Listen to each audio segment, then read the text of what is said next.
I know that the last 2 weeks that we've been talking about evolution has been really tough for some of you. I understand that some of you are raised in families that don't believe in evolution for religious reasons.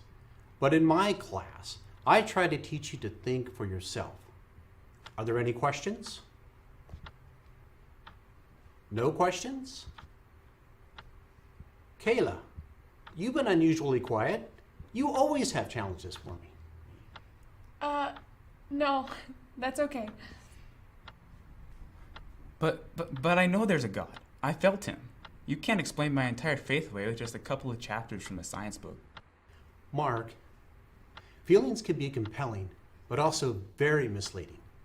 Now, I don't mind if you have faith in your God, but science doesn't require faith.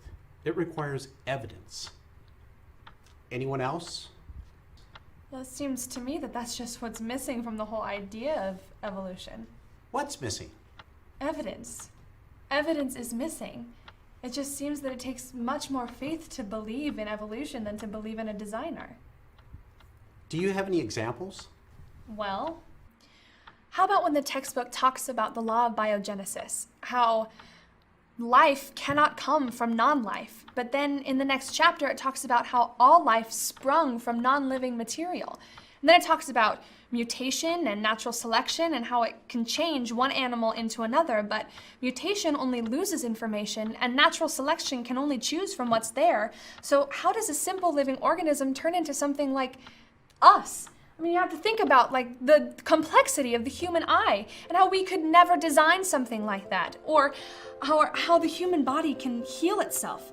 I just don't understand how some half-pound insect-eating shrew that somehow dodged whatever killed the dinosaurs could evolve from ape to ape-man over millions of unseen years, and then poof, you have humans. If evolution were true, we'd have millions of in-between creatures running around everywhere, right? And all of the in-between fossils could fit in the back of my Prius. And you know what else? I just don't understand how all of this started. I mean, you say that science doesn't rely on faith, but evolution requires faith. Faith that everything just burst out of nothing, that gas clouds collapsed and turned into stars, and all this stuff just collided around the sun to create planets, including Earth, that is just the right distance away from the sun to sustain life. It requires faith to believe that living organisms, created male and female, crawled out of the water and then magically became land-dwelling animals, which then became humans, all without intelligence or design.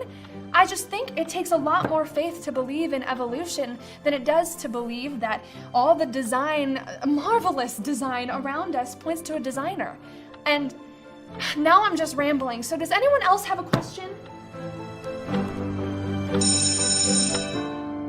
Stand strong in your faith. Visit